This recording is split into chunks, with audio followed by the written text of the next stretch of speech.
금방 단에 올라오려고 막 하는데 제가 정말 감동 있는 한 장면을 봤습니다. 저기 양희경 우리 성도님 뒤에 있는데요. 우리 준영이 엄마가 언니! 아마 교회 와가지고 처음 본 것 같습니다. 우리 양희경 성도님이 올 1월부터 교회를 왔는데 여기에 내가 알던 반가운 얼굴이 있다라고 하는 것에 너무 흐뭇해하시고 막 그 표정에 그 정말 흐뭇한 모습이 읽혀져서 참 제가 감동이었습니다. 하나님의 성전에서 우리끼리도 정말 아름다운 그런 모습들을 많이 나누지만 또 하늘 가서 경험할 그 행복, 아름다운 만남들을 미리 여행 연습 많이 하시는 그런 안식일 되면 참 좋겠다 생각을 합니다. 이 시간에는 셀라 신앙이라고 하는 제목으로 우리 사무엘하 15장을 좀 살피기를 원합니다. 가능하면 여러분 성경을 펴시고요. 제가 몇 절 읽겠습니다. 24절부터 26절까지 제가 말씀을 봉독하겠습니다. 보라, 사독과 그에 함께한 모든 레위 사람도 하나님의 언약궤를 메어다가 하나님의 궤를 내려놓고 아비아달도 올라와서 모든 백성이 성에서 나오기를 기다리는도다. 왕이 사독에게 이르되 보라, 하나님의 궤를 성읍으로 도로 메어가라. 만일 내가 여호와 앞에서 은혜를 입으면 도로 나를 인도하사 내게 그 궤와 그 계신 데를 보이시리라.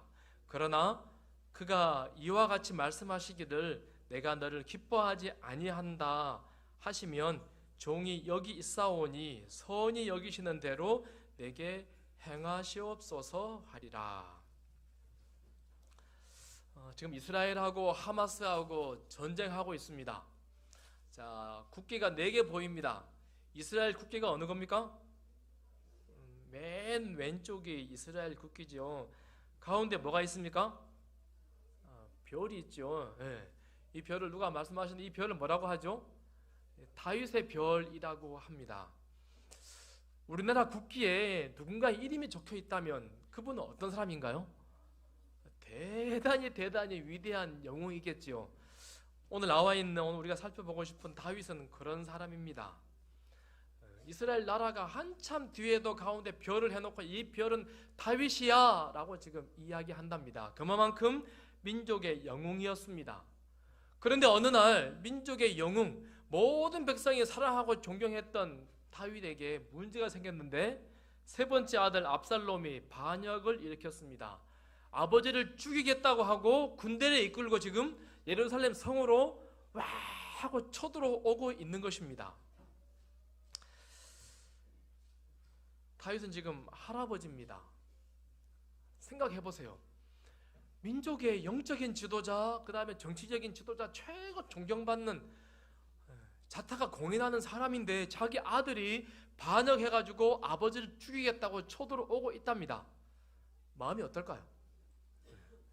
이루 말할 수 없이 슬프고 기가 찰 일 아니겠습니까? 할아버지 다윗이 늙고 지친 몸을 이끌고 급하게 도망갑니다. 도망갈 때 다윗의 마음이 어땠을까요? 혹시 여러분 자식들이 아버지 죽인다고 칼 들고 온다 그러는데 여러분 도망가는 심정이 어떨까요? 그것보다 더 크겠죠 지금? 너무나 황당합니다. 그래서 우리 아시는 것처럼 다윗이 도망가는 장면을 이렇게 소개하고 있습니다. 다윗이 감난 산길로 올라갈 때에 그의 머리를 그가 가리고, 머리를 왜 가렸을까요? 여러 가지 이유가 있겠지만 소위 말해서 쪽팔려서 그런 게 아닌가 생각됩니다. 아들이 죽이러 온다니 그 영적인 대단한 위인이 얼굴을 가립니다. 그리고 맨발로 울며 가고 그와 함께 가는 모든 백성들도 각각 자기 머리를 가리고 울며 올라가니라. 시작이 좋아야 합니까? 끝이 좋아야 합니까? 전 다윗 보면서 그런 생각이 드는 거예요. 다윗은요, 어린 소년 다윗 승승장구하고 와 하나님도 정말 사랑하고 그랬는데 말년에 지금 무슨 일이 있는 거예요? 아들이 아버지 죽인다 군대를 이끌고 오는데 머리를 가리고 노인이 돼가지고는 그렇게 도망가는 다윗. 백성들 보기에 얼마나 자신의 모습이 치욕스러웠을까요? 얼마나 속상했을까요? 정말 아름답게 건국해놓은 자기 제국이 하루아침에 물거품이 되는 그런 느낌을 그가 지금 가지고 있는 것입니다. 여러분 가운데도 그런 경험 있으신가요? 정말 소중히 뭔가를 갖고 났는데 하루아침에 와르르 무너져 버리는 경험. 언젠가 저희 아이들이 초등학교 시절에 어린이날 선물로 위 스포츠를 사달라 그랬습니다. 뭔지 아십니까? 소위 말해서 스크린 골프 옛날 버전입니다. 텔레비전 보고 뭔가 도구를 가지고 막 골프도 하고 야구도 하고 축구도 하고 뭐 테니스, 볼링 뭐 모든 운동 다 하는 것입니다. 애들이 저한테 사달라고 막 조르는 거예요. 보니까 60만 원, 70만 원 정도 하는 거예요. 감당할 수 없는 금액이었습니다. 근데 애들이 어린이날 선물로 사달라 그러면 자기들 용돈 다 줄 테니까 사달라고 사정하는 것입니다. 가만히 볼 때 이거 사놓으면 어린이반 학습반에서 요긴하게 쓸 수 있겠다라고 하는 생각이 들었습니다. 그래서 사야지 결심을 가졌습니다. 근데 보니까 새 거 사기는 뭐하고 중고나라에 뭐가 없나 하고 뛰다 보니까는요, 이게 패키지별로 금액이 다른데 모든 패키지에 다 넣어가지고 25만 원이 돼요. 새 건데. 이야, 대박. 그리고 나 이거 사겠습니다. 전화해서 물건을 사겠다고 돈을 입금했습니다. 안전거래로 입금했습니다. 근데 돈을 넣고 보니까 아무래도 수상해요. 누구예요? 제가 안전거래를 가짜 사이트 만들어놓고 저한테 입금하라고 제가 입금해버렸어요. 그리고 돈 받자마자 아무 연락이 되지 않는 것입니다. 제가 참 그런 사람이 아닌데 내가 사기당했다는 생각을 하니까 내가 정말 이게 하늘이 노래지는 경험을 제가 했습니다. 경찰서로 달려갔습니다. 신고했습니다. 경찰이요, 허허 웃으면서요, 선생님 오늘도 비슷한 피해자가 몇 명 있었습니다. 서울 노원경찰서에 하루에도 수십 건이 그렇게 접수된다는 거예요. 결론은 한 1년 뒤에 도둑 찾긴 했지만 제가 받았을까 못 받았을까요? 아무것도 없는 것입니다. 돈 25만 원 사기당한 것 때문에 제가 마음이 굉장히 안 좋았습니다. 며칠 동안. 그런데요, 하물며 자기가 낳은 그 아들이 소위 사기쳐가지고 나라를 뺏겠다고 칼을 들고 찾아옵니다. 다윗 마음이 어떨까요? 황급히 도망가는 다윗. 그런데 만신창이가 되어서 도망가는데 보라, 사독과 그와 함께한 모든 레위 사람도 하나님의 언약 궤를 메어다가 하나님의 궤를 내려놓고 아비아달도 올라와서 모든 백성이 성에서 나오기를 기다리도다. 만신창이가 되어서 도망가는데 하나님의 십계명이 자기를 따라온대요. 마음이 어떨까요? 제사장도 자기 편이래요. 마음이 어떨까요? 흐뭇한 거예요. 하나님이 나를 버리셨나? 우리 아들이 왜 이 모양일까 하고는 두렵고 떨리고 속상해서 막 도망가고 있는데 가만히 보니까 제사장이 하나님의 십계명을 들고 다윗을 지금 따라오고 있다는 것입니다. 하나님은 누구 편? 다윗 편 아니면 아들 편? 내 편. 제사장도 누구 편? 내 편. 여러분 굉장히 흐뭇하지 않았을까요? 위로가 되지 않았을까요? 임마누엘, 그럼 그렇지. 하나님도 나와 같은 편이지. 나와 함께 하시지. 내가 시키지도 않았는데 하나님의 교회가 나를 따라온대. 굉장한 아마 위로를 받았을 것 같습니다. 반대로 압살롬 군인들이 생각할 때는 와 하고 예루살렘 성을 점령했는데 가보니까 성소에 하나님의 법궤가 사라지고 없어요. 다윗을 따라갔답니다. 제사장도 다윗을 따라갔답니다. 백성들 사기가 어떨까요? 뭐야, 우리가 명분을 가지고 초대를 왔는데 하나님 우리 편 아니잖아. 아마 사기가 많이 저하되지 않을까요? 다윗이 굉장히 흐뭇해했을 것 같습니다. 그런데 다윗이 뭐라고 말합니까? 왕이 사독에게 이르되 보라, 하나님의 궤를 성읍으로 도로 메어 가라. 뭐라고요? 하나님의 내 편, 제사장도 내 편. 와, 그럼 그렇지. 위로를 받아야 되는데 다윗이 뭐라고 해요? 법궤를 가만히 바라보고 나서는 하나님의 궤를 도로 메어 가라라고 이야기하는 것입니다. 하나님의 이 궤는요, 법궤에는요, 십계명에 들었습니다. 어제 우리 부목사님 설교했죠. 속에 만나도 들고 아론의 지팡이도 들었잖아요. 그리고는 지성소 속에 깊게 탁 넣으면요, 환하게 영광의 빛이 났다고 합니다. 하나님의 임재의 상징입니다. 하나님이 함께 하신다라고 하는 상징이 자기를 따라오는데 그러지 말고 원래 자리로 돌아가거라 라고 돌려보내는 것입니다. 왜 그랬을까요? 우리 학자들은 여러 가지 이유를 설명합니다. 첫 번째, 법궤가 불안한 전쟁터에 다윗을 따라다니면 안 된다라고 하는 것입니다. 혹시라도 법궤에 이상이 있으면 어떻게 돼? 얼마 전에 베세메스 사람들 이야기 있잖아요. 법궤가 그렇게 옮겨 다니면 안 돼. 전쟁통에 법궤는 성소에 있어야 돼. 돌려보내는, 법궤를 보호하고자 하는 그런 마음이 있었을 거라고 생각이 됩니다. 두 번째, 법궤를 옮길 권리가 사람에게 있습니까? 아무리 다윗이라고 해도 그런 권리 나에게 없습니다. 그러니 법궤를 아무리 전쟁 중이라 할지라도 하나님의 뜻이 나와 함께 있는지 모르니까 돌려보내십시오. 세 번째, 다윗은 생각하기를요, 지금 하나님의 징계를 받고 있다라고 생각하고 있습니다. 내가 지금 하나님께 벌 받고 있는데 법궤를 내가 마음대로 옮길 수 있어? 돌려보내세요.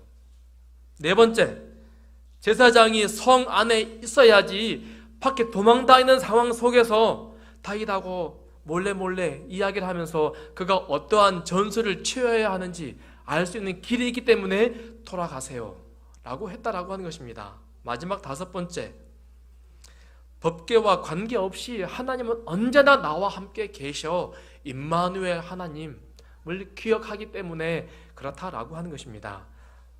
어느 것이 정답일까요? 1번부터 5번까지 저는 또 다른 이야기를 이 시간 여러분과 한번 나누고 싶습니다.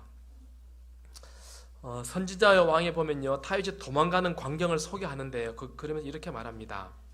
이스라엘의 통치자 다윗이 가장 처절한 외적 굴욕을 당하던 이 시간보다 하나님 보시기에 참으로 위대한 때는 결코 없었다. 골리앗을 때려잡을 때에도, 왕이 되었을 때에도, 백성들에게 사랑 존경받을 때 그 어떤 순간보다도 지금 이 순간 다윗이 가장 위대한 순간이었다라고 우리 엘렌 화이트는 기록하고 있습니다. 무슨 일일까요? 사무엘하 11장은 다윗의 인생에 전후를 나누는 갈림길의 상황을 설명하고 있는 장입니다. 사무엘하 11장 전과 후에 다윗의 모습이 전혀 달라집니다. 무슨 사건이 있을까요? 밧세바하고 간통하는 사건이 이곳에 등장합니다. 어느 날 왕궁을 거니는데 저기 창가에서 예쁜 여자 하나가 목욕을 하고 있는 거예요. 한눈에 뿅 갔습니다. 그리고는 그 여자를 왕궁으로 데리고 와서 잠자리를 같이 합니다. 동침합니다. 누구 집 여자냐 그랬더니 우리아의 아내랍니다. 우리아 어떻게 하죠? 그래서 아주 비열한 방법으로 우리아를 죽여버립니다. 그리고는 밧세바를 자기 아내로 데려왔습니다. 하나님의 사람이 이렇게 잔인하고 비열하고 음란하게 살아가는 것입니다. 하나님이 개입하지 않으셨으면 다윗은 계속 그렇게 갈 모양입니다. 그러나 하나님의 특별하신 섭리로, 계획으로 다윗 너 그렇게 하면 안 돼! 라고 이야기하고 다윗이 회개하고 돌아옵니다. 죄라고 하는 것이 무엇인지요? 여러분 사무엘하 쭉 읽어보면요, 사무엘하가 11장 있기 전까지는 다윗이 승승장구합니다. 전쟁하면 다 승리합니다. 모든 백성이 다윗을 다 사랑합니다. 하는 일마다 다 잘됩니다. 너무너무 행복하게 나라가 운영되고 있습니다. 그런데요, 사무엘하 11장 지나고 나서는요, 계속 문제가 생깁니다. 다윗이 하나님께 철저하게 회개했습니다. 돌아왔습니다. 그럼에도 불구하고 적들이 다윗을 죽이겠다고 쳐들어오고 나라에 이런저런 재앙들이 꼬리에 꼬리를 무는 모습을 소개하고 있습니다. 그리고 다윗의 자녀들은 치고받고 싸웁니다. 미워하고 자기들끼리 성폭행하고 자기들끼리 죽이고 자기들끼리 도망갑니다. 다윗 마음이 어떨까요? 죄가 무엇인가? 내가 죄를 짓고 나니까, 깊은 죄를 경험하고 나니까 나라가 이 모양이구나. 그리고는 오늘 나와 있는 이야기까지 사무엘상 11장이 시발점으로 그렇게 소개되어 있습니다. 밧세바, 다윗이 악하게 취한 아내 밧세바. 밧세바의 할아버지 이름이 누굽니까? 할아버지 이름 아히도벨, 아버지 이름 엘리암. 그런데요, 압살롬이 반역을 일으키는데 반역의 소위 주역, 압살롬의 참모, 모사가 누구죠? 여기 아히도벨이라고 하는 사람입니다. 이렇게 소개합니다. 가장 유능하고 가장 꽤 많은 정치적 지도자인 아히도벨의 반역은 그의 손녀 밧세바가 입은 치욕과 그에 따른 가문의 수치를 보복하고자 한 것이었다. 다시 말하면요, 자기 손녀가 왕비가 되는 거 참 감사하고 좋은 일입니다. 그런데요, 아히도벨이라는 사람은 그거 원하지 않았어요. 우리 가문이 영적인 집안, 의리 있고 원칙대로 하고 순결하고 정직한 집안이 되기를 정말 원했습니다. 그런데 다윗이 그것을 깨버린 것입니다. 너무 속상한 것이에요. 이 정부 내가 전복시키고 말겠다 라고 하고는 압살롬에 가서는 왕을 이길 수 있는 전략을 기략을 꾸며서 소개하고 있는 그런 아히도벨의 모습을 소개합니다. 그의 전략이 여러 가지 나오지요. 여하튼 압살롬이 아히도벨과 함께 성을 공격하여 성을 점령합니다. 도망가는데 시므이라는 사람이 또 와서 다윗에게 저주합니다. 시므이가 저주하는 가운데 이와 같이 말하니라. 피를 흘린 자여, 사악한 자여, 가거라 가거라. 시므이라는 사람은 또요, 사울 왕의 어떤 가족입니다. 우리 사울이 왕을 해야 되는데 너 때문에 왕이야 쫓겨나고 사울이 죽었어. 이 나쁜 놈아 하고 다윗이 도망갈 때 돌을 들어서 다윗에게 지금 돌을 던지고 있는 그런 모습을 소개하고 있습니다. 여기저기서 다윗을 저주하고 다윗을 죽이기 위하여 사람들이 벌떼처럼 일어나고 있는 그런 상황입니다. 철학하기 그지없는데 하나님의 법궤가 다 왔어요. 풀이 죽어서 죽기 직전인데 너무너무 괴로운데, 그러면 보통 사람 같으면 그래, 하나님이 나를 위로하시는구나, 하나님 너무너무 감사합니다, 법궤와 함께 도망을 갈 것 같은데 어떻게 했다고요? 법궤를 돌아가라 라고 이야기합니다. 우리 쉬운 성경은 이 부분을 이렇게 소개합니다. 왕이 사독에게 말했습니다. 하나님의 궤를 성 안으로 다시 가지고 가시오. 여호와께서 만약 나에게 은혜를 베푸신다면 나를 다시 돌아가게 하실 것이요, 여호와께서 언약궤와 예루살렘을 다시 볼 수 있게 해 주실 것이요, 그러나 주께서 나에게 은혜를 베푸시지 않는다 해도 어쩔 수 없소. 주 뜻대로 하기를 바랄 뿐이요. 참 대단한 사람 아닙니까? 하나님께서 인도하셔서 내가 다시 법궤 앞으로 서게 해 주실 것입니다. 그러니 법궤를 5인치 시켜 놓으십시오. 아니요, 혹 하나님께서 나를 인도하지 않는다 할지라도 하나님의 뜻대로 되기를 바랍니다 라고 지금 이야기하는 것입니다. 다시 말하면 인생의 최대의 위기 때 다윗의 지금 신앙 고백을 여기 지금 하고 있는 것입니다. 내가 어디로 가든지 하나님 나와 함께 하여 주십시오. 내가 어떤 상황에 처해든지 하나님 나를 따라다녀 주십시오 라고 말하는 것이 아니라, 하나님은 거기 계십시오. 그리고 나를 하나님께로 인도하여 주십시오. 혹시 내가 하나님의 법궤 앞에 가지 못한다 할지라도 하나님의 뜻대로 되기를 원합니다 라고 지금 기도하고 이야기하는 것입니다. 다르게 말하면요, 하나님은 그림자가 되어 주십시오. 내가 어디로 가든지 나와 함께 해 주십시오가 아니라, 하나님은 거기 계시고 내가 하나님의 뜻대로 내가 하나님께로 가기를 바랍니다 라고 기도하고 소원하는 다윗의 모습을 지금 소개하고 있는 것입니다. 다시 말하면 죽어도 하나님의 뜻대로, 살아도 하나님의 뜻대로 되기를 원합니다. 이것이 다윗의 믿음이고 신앙 고백인 것입니다. 손흥민 선수가 아무리 축구를 잘한다 할지라도, 몸 상태가 최고이고 컨디션이 최상의 상태이다 할지라도 감독이 선수 교체하면 어떻게 해야 합니까? 박수 치면서 인사하면서 쿨하게 나가야지 훌륭한 선수입니다. 그런데 혹시라도요, 뭐라고요? 내가 한 골만 넣고 갈게요. 나 포지션 여기 마음에 안 들어요. 내가 지금 가장 잘하는 선수인데요. 그럴 수 없습니다. 잠깐만요. 하고 버팅긴다면 어떻게 될까요? 최고의 선수란, 최고 훌륭한 사람, 훌륭한 최고의 선수는, 가장 좋은 선수란 감독의 전술을 잘 이해하고 감독이 원하는 전술대로 가는 선수가 최고의 선수입니다. 맞습니까? 다시 말하면 가장 좋은 그리스도인이란, 하나님, 이 시간 나의 계획이 여기 있습니다. 하나님 꼭 함께 해주십시오. 이거 꼭 이루어지게 해주십시오 라고 말하는 사람이 아니라 하나님의 뜻대로 되기를 원합니다. 하나님의 은혜를 잊기를 원합니다 라고 하나님께 소원, 기도하는 사람이 최고의 그리스도인이라고 지금 우리에게 이야기하는 것입니다. 성경에 그런 사람 이야기가 아주 계속 널려 있죠. 욥이 동방의 최고의 부자이고 10아들을 가졌지만 하루아침에 다 잃어버렸습니다. 그때 욥이 말합니다. 우리 옛날 버전은 입에 익숙한데 새로운 버전은 익숙하지 않지요. 주신 이도 여호와시오, 거두신 이도 여호와시오니 여호와의 이름이 찬송을 받으실지니이다. 여러분 진심으로 이런 기도 드려보십니까? 네. 주신 이도 여호와시고 가져가신 이도 여호와십니다. 다른 말로 말하면 내가 내 인생의 주인이 아니라 하나님이 주인이십니다 라고 지금 고백하는 것입니다. 신앙의 본질은 주인이 하나님이라고 인정하는 것입니다.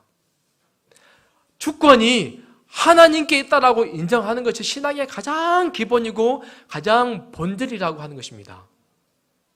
나의 시간, 나의 생명, 나의 모든 것 다 하나님의 것이라고 인정하는 것. 다윗이 지금 그렇게 하고 있는 것입니다. 다니엘의 세 친구들도 같은 이야기 하죠. 그렇게 하지 아니하실지라도. 다시 말하면 주인이 누구라고 이야기하는 겁니까 지금? 하나님이 주인입니다 고백합니다. 진짜 멋진 인생 아니겠습니까? 우리 지난달에 아시안게임 참 영상 많이 봤던 것 같습니다. 그 중에 여러 장면들이 소개되는데요, 제가 유심히 본 장면들 중에 하나는요, 패자들의 모습입니다. 뭐 하고 있습니까? 우리 신유빈 3등 하고 나서는 막 깜찍이 막 떠들어 야단하는데 대부분 웃지 않습니다. 고개를 숙이고 패자의 모습을 보여주고 있습니다. 인생에 고난이 오고 어려움이 닥치면 어깨가 축 처지고 고개가 내려갑니다. 그리고 키가 작아집니다. 반대로 승자는 어떻게 합니까? 누가 좀 알아주기를 바라고 어깨가 펴지고 키가 커집니다. 그런데요, 하나님이 인생의 주인이라고 생각하면 키가 작아졌다 커졌다 할 이유가 있습니까? 주인이 누구신데요? 하나님이신데 어떤 순간에서도 하나님의 계획이 있다라고 믿는 사람은 위대한 순간에 교만하지 않고 좌절되는 순간에 좌절하지 않습니다. 언제나 동일한 평정심을 유지하고 산다라고 하는 것이지요. 여호와께서 만약 나에게 은혜를 베푸신다면, 그러나 주께서 나에게 은혜를 베푸시지 않는다 해도 주 뜻대로 하시기를 바랄 뿐입니다. 엘렌 화이트는 이 기록들을 두고는요, 다윗 인생의 최고 위대한 순간이었다라고 소개합니다. 가장 위대한 순간이 어느 순간이라고요? 주인이 하나님이십니다. 나의 길을 하나님께서 인도하십니다. 고백하는 순간, 그 순간이 가장 위대한 순간이었다라고 소개합니다. 해바라기가 태양을 바라봅니다. 태양은요, 언제나 그 자리에 있습니다. 이 해바라기가 건강하게 잘 자라려면 계속 태양을 바라봐야지 해바라기가 굵고 건강하게 자랄 수 있습니다. 하나님하고 우리 사이가요, 태양하고 해바라기 사이입니까? 훨씬 더 크고 훨씬 더 능력 있는 관계 아니겠습니까? 나의 주인이, 나의 힘이 하나님에게 있습니다 고백할 때 그 순간이 가장 위대한 순간이라고 하는 것입니다. 가정에서 예수께서 임재하시도록 기도할 시간이 없다. 그들은 하나님이나 하늘에 대한 생각은 조금도 없이 소나 말이 일하러 나가듯이 일터로 나간다. 교인들이 아침에 일어나자마자 기도하는 이유가 무엇입니까? 왜 기도하죠? 하나님이 주인입니다. 내가 내 마음대로 사는 것이 아니고 하나님께서 나의 삶의 주인입니다를 고백하는 것입니다. 밥 먹을 때 왜 기도합니까? 왜 기도하죠? 하나님이 주인이십니다를 고백하는 시간, 밥 먹는 시간 아닙니까? 이거 누가 주셨습니다? 나의 힘으로, 나의 능력으로 이거 내가 만든 게 아니고 하나님이 주셨습니다. 고백하는 시간이 밥 먹는 시간 아니겠습니까? 하루 일을 다 마치고 잠자는 시간, 기도하고 잠자는 이유가 무엇입니까? 내 인생의 주인은 하나님이십니다. 그런데요, 부자 선지자의 말하길요, 기도하지 않는 사람은 무엇과 같다고요? 뭐와 같다고? 소나 말이 일하는 것 같다. 짐승하고 다를 바가 없다라고 하는 거예요. 의식을 가지고 생각을 가지고 하나님이 주인이십니다. 끊임없이 고백하는 우리 빛고울교회 모든 성도들이 되기를 간절히 바랍니다. 우리가 하나님이 주인이십니다를 고백하면 고백할수록 하나님 보시기에 이보다 더 위대한 순간은 없다라고 하는 것입니다. 시편 3편, 어제 우리 부목사님이 시편 23편도 압살롬 피해서 도망갈 때 다윗이 쓴 시라고 했습니다. 대표적인 시가 시편 3편입니다. 여호와여, 나의 대적이 어찌 그리 많은지요, 일어나 나를 치는 자가 많으니이다. 많은 사람이 나를 대적하여 이르기를 그는 하나님께 구원을 받지 못한다 하나이다. 지금 다윗 이야기하고 있는 것이죠. 다윗이 도망가는데 보니까 다 자기 적군들밖에 없는 것입니다. 자기를 저주합니다. 살 길이 없어 보입니다. 너무너무 괴롭습니다. 그럴 때 법궤가 왔습니다. 웬 떡이냐고 감사합니다. 한 명이라도 더 나에게 뭉쳐서 나와 함께 힘을 합쳐주시겠습니까? 부지런히 도망가면서 세력을 규합하고 합치는 것이 보통 사람들의 모습입니다. 그러나 다윗은요, 그는 하나님께 구원을 받지 못한다 하나이다. 그리고 뭐라 적혀 있어요? 셀라. 셀라. 여러분, 셀라가 무슨 뜻인지 아십니까? 시편에 보면 71번, 71번 셀라라고 하는 말이 등장합니다. 그리고 하박국에도 3번 나옵니다. 셀라가 뭘까요? 얼쑤 하는 추임새일까요? 네, 뭘까요? 셀라에 관한 정확한 뜻을 학자들이 잘 이해 못합니다. 그러나 몇 가지 설들이 있습니다. 그 중에 2가지만 소개해 보겠습니다. 하나는 음악 용어랍니다. 멈춤. 무엇이라고요? 멈춤. 하나님, 왜 이리 나의 적들이 많습니까? 내가 너무너무 힘듭니다. 괴롭습니다. 하고 부지런히 도망가고 자기 할 일을 찾아서 하는 것이 아니라 셀라. 주변이 너무너무 난잡하고 너무너무 자기가 힘듭니다. 그때 멈추는 것입니다. 주변을 보는 것이 아니고 멈춰요. 그리고는 머리를 어디로 향할까요? 하늘로, 하나님께로 향하는 순간을 셀라라고 한답니다. 70인역은요, 고대 히브리어를 헬라어로, 오늘날의 헬라어로 당시 사람들이 번역했던 모습인데요, 셀라라고 하는 말을 나올 때마다 당시 유대인 학자들은요, 멈춤이라고 기록했습니다. 여러분, 성경을 보시다가 셀라 나오면은 계속 부지런히 통독하는 것이 아니고 어떻게 해야 돼요? 잠깐 멈추고 이 말씀의 의미가 무엇일까 곰곰이 상고하는 시간을 가져라 라고 하는 의미입니다. 자, 그렇다면 질문, 셀라가 나오면 읽어야 할까요? 그냥 해야 할까요? 여러분, 읽어야 할까요? 그냥 해야 될까요? 저는 정답을 모릅니다. 어떤 사람은 읽어야 된다, 어떤 사람은 읽으면 안 된다 그래요. 2번째 뜻은요, 예배 행동이랍니다. 잠깐 엎드려, 1번과 2번 비슷한 의미 같습니다. 셀라가 나오면 어떻게 하라고요? 예배 드리다가 우리가 말씀을 읽다가 셀라 하고 나오면은 성도들이 다 고개를 잠깐 숙이는 것입니다. 그리고 다음 절을 읽는 것입니다. 자, 그러한 자세로 시편 3편을 다시 한번 읽어보겠습니다. 여호와여, 나의 대적이 어찌 그리 많은지요. 일어나 나를 치는 자가 많으니이다. 많은 사람이 나를 대적하여 말하기를 그는 하나님께 구원을 받지 못한다 하나이다. 읽어야 할까요? 말아야 할까요? 네. 셀라. 여호와여, 주는 나의 방패시요 나의 영광이시요 나의 머리를 드시는 자신이다. 여러분, 이게 다윗의 마음이 읽혀집니까? 네. 내가 너무 힘듭니다. 적군들이 나를 둘러싸고 해서 내가 너무너무 괴롭습니다. 그럴 때 세상 사람들처럼 부지런히 살 길을 찾기 위해서 막 헤집고 다니고 나의 도움의 손길이 어디 있습니까? 좀 도와주십시오. 이 사람도 가고 저 사람도 가고 부지런히 애를 쓰는 것이 아니라 뭐 하라고요? 셀라. 잠깐 멈추는 것입니다. 너무너무 힘들고 너무너무 괴로운 순간 멈추라는 것입니다.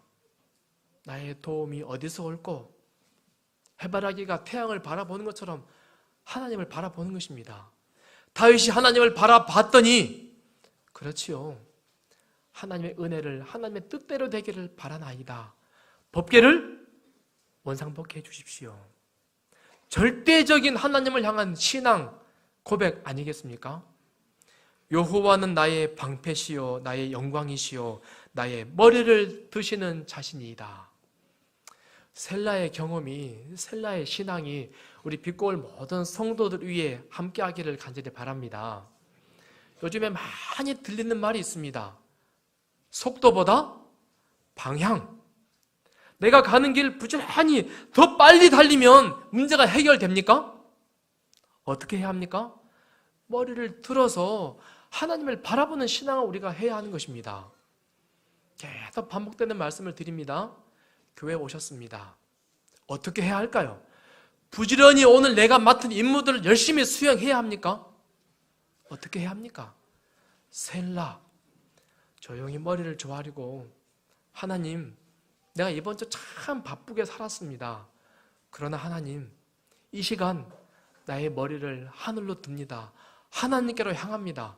하나님 함께 하여 주십시오. 하나님과 멈추는 시간들을 우리 모든 성도들이 꼭 좀 오래오래 가지면 참 좋겠습니다. 그 시간을 우리가 가지려면요, 교회 늦게 오면 안 돼요. 좀 더 일찍 오셔가지고 깊이 말씀을 묵상하고 머리를 조아리고 부지런히 내가 하는 일을 하는 것이 아니라 아침에 일어나자마자 오늘 해야 할 일이 얼마나 많습니까? 무엇 해야 합니까? 셀라. 멈추는 것입니다. 내가 해야 할 일이 너무너무 많기 때문에 나의 도움이 하나님께밖에 없습니다. 하나님께로 마음을 드려야 합니다. 우리 일하다가 너무너무 바쁠 때 있잖아요. 우리 각각 직장에서, 그 다음에 주부는 주부대로 바쁘지만은요, 셀라. 나의 대적들이 나를 둘러 진짜 내가 너무너무 힘듭니다. 내가 죽기 직전입니다. 살기 위해서 부지런히 달리는 것이 아니라 멈추는 것입니다. 하나님의 은혜가 함께 하시면 이게 잘 풀어질 것이고, 하나님의 은혜가 함께 하지 않으면 혹 그리 아니한다 할지라도 하나님의 뜻대로 되기를 바랍니다.